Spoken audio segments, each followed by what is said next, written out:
In this video, we're going to be solving equations by factoring. So there are 4 different ways of solving quadratics that we're going to look at. Factoring, using square roots, completing the square, and using the quadratic formula.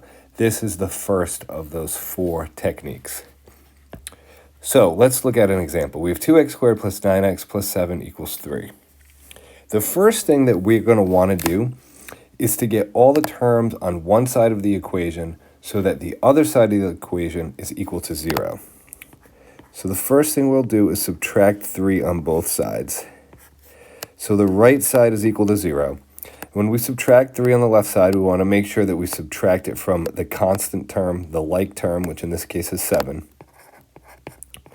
So we're left with 2x squared plus 9x plus 4 on the left side. The second step that we're going to do is to factor. So we're factoring the left side. So we're going to take factors of that first term. That's going to be 2x and x.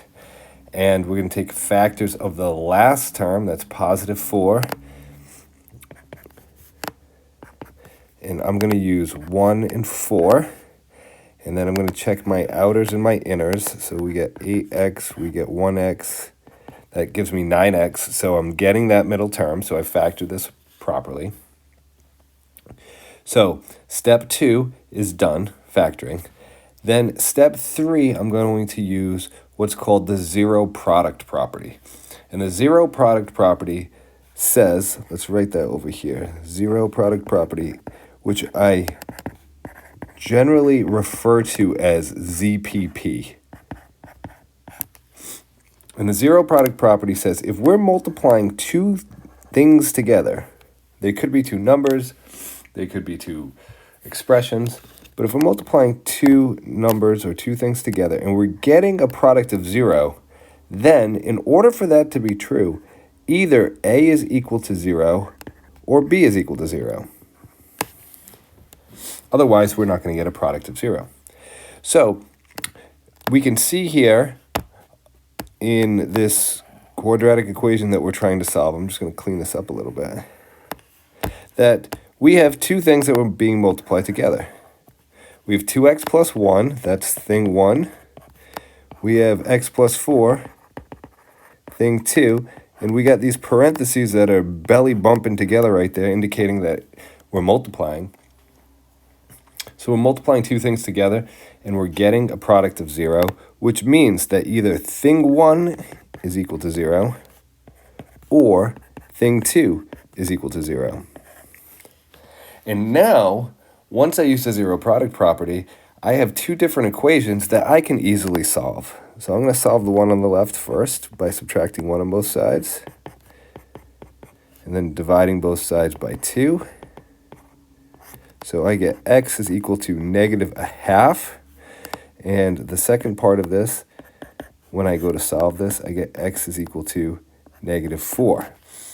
So I'm getting two answers here. X is equal to negative a half, or x is equal to negative 4. Okay, so let's just recap that before I go down to my second problem here. Okay, so step one, we're getting one side equal to 0. Step 2, we factor. Step 3, we use the zero product property. And then step 4, we solve those 2 equations. We could add a 5th step if we wanted to, and that would be to check our solutions, which I'm not going to show here just for the sake of time and space. So let's look at a second one. Okay, we have 6x squared minus 3x equals 0. So step 1 is to get one side equal to 0. That's already done for us. So we can go ahead to step 2, which is going to be to factor. Now remember, when we go to factor, we always want to think and check for a greatest common factor, which we have here. Okay, both of these are divisible by 3x. The first term, when we divide 6x squared by 3x, we're left with 2x. The second term, when we divide 3x by 3x, we're left with 1. So we have this factor as 3x times 2x minus 1. Now we could use the zero product property. So thing 1 is 3x. Thing 2 is 2x minus 1. So we have either 3x is equal to 0 or 2x minus 1 is equal to 0. We go ahead and solve both of these. I'm going to solve the one on the left first. So we have x is equal to 0. Or we have divide by 2, x is equal to positive a half. So those are our two solutions in this case. And before I end this video, just notice when we're solving these quadratic equations, in both cases, we got two solutions. That's not always the case. When we solve a quadratic equation, we can either, here, let's actually write this down. Solving a quadratic equation, most of the time we're going to end up with two solutions. Some of the time we're going to end up with one solution. Some of the time we're going to end up with no solutions.